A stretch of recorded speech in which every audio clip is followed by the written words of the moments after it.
Na década de 40, nos Estados Unidos, estado do Arkansas, havia uma cidade de nome Texarkana que passou a ser atormentada por um fantasma de carne e osso, porém de identidade desconhecida. Esse assassino teve diversos assassinatos e atrocidades em sua conta, e isso passou a se tornar não somente um terror para os habitantes de Texarkana, mas também para todos os habitantes dos Estados Unidos, cujos boatos rapidamente se espalharam por todo o país. Era uma sexta-feira de 1946, aproximadamente às 11h45, quando Jim e sua namorada Mary estacionaram numa estrada isolada próxima a Robson Road, que era conhecido por ser um ponto de encontro de casais. Poucos minutos depois, eles foram surpreendidos por um homem usando um capuz de pano branco, que parecia mais uma fronha com buracos apenas para os olhos. O criminoso então jogou a luz de sua lanterna sobre o rosto de Mary e de Hollis, para que então fosse ameaçado por Hollis dizendo que ele estava mexendo com a pessoa errada.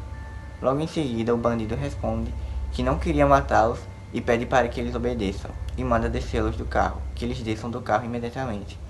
Após isso, o criminoso manda que Hollis tire suas calças e o acerta com uma coronhada tão violenta que Mary pôde sentir o barulho de seu crânio fraturando e pensou que o bandido houvesse disparado contra ele de tão alto que foi o barulho.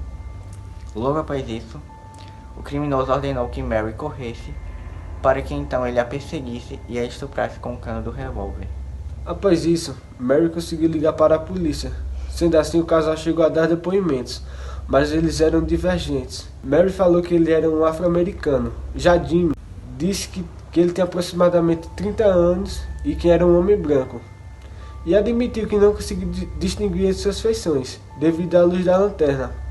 Apesar disso, a polícia acreditava que eles sabiam quem era o agressor, mas estavam com medo de dizer a identidade dele. Cerca de um mês depois, no dia 24 de março, um casal de namorados foram encontrados mortos na mesma estrada em que Jimmy e Mary foram atacados no dia 22 de fevereiro. Este casal, Richard e Polly, foram encontrados com 2 tiros na nuca e estavam dentro de uma sedã Oldsmobile, e tudo sugere que a cena do crime foi encontrada por volta das 8h30 da noite desse dia. E uma poça de sangue encontrada no local sugere que o casal tenha sido morto fora do veículo e só então depois colocado dentro do veículo. Balas de uma Colt calibre 32 foram encontradas na cena do crime também, sugerindo que essa arma tinha sido usada no assassinato dos dois. A investigação policial entrevistou mais de 60 testemunhas, com ampla divulgação pela cidade e até uma recompensa de $500 pela cabeça do criminoso, mas nenhum responsável foi apontado. Após mais de 60 testemunhas investigadas, mais de 7 suspeitos apontados e nenhum de fato sendo encontrado como legítimo, isso acabou por ainda mais espalhar o terror e o medo pela cidade, e os boatos correram rapidamente pelo estado de Arkansas e consequentemente por todos os Estados Unidos, de que havia um assassino fantasma, um fantasma das sombras oculto pela cidade, o que aumentou o nível de preocupação da população, e a população acabou por cada vez mais entrar num nível de pânico e de alerta na cidade. Betty tem apenas 15 anos quando desapareceu com seu amigo Paul, na madrugada de 14 de abril, após sair de um ensaio de sua banda.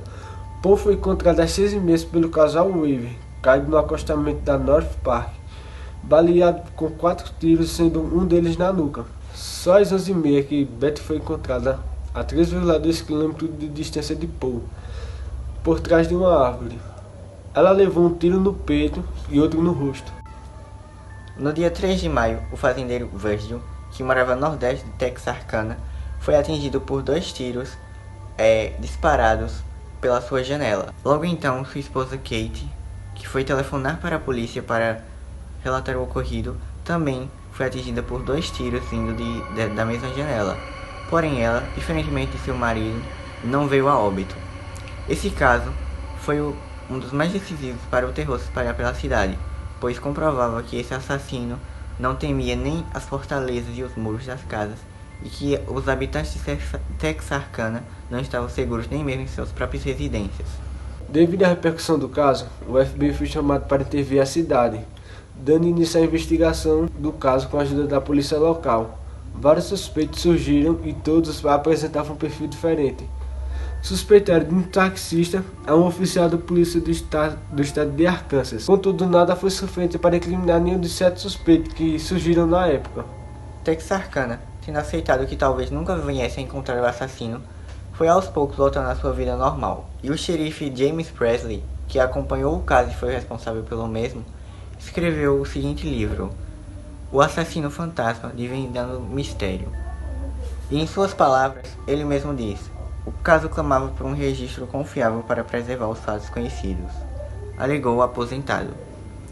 Escrever este livro foi como montar um quebra-cabeça com pequenas peças espalhadas, mas algumas delas faltando.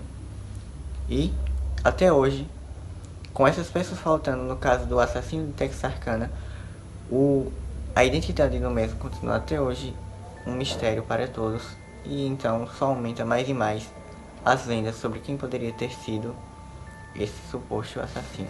Bem galera, nesse vídeo trouxe um dos casos criminais mais peculiares dos Estados Unidos, da cidade de Texarkana, sobre o seu assassino fantasma da década de 40.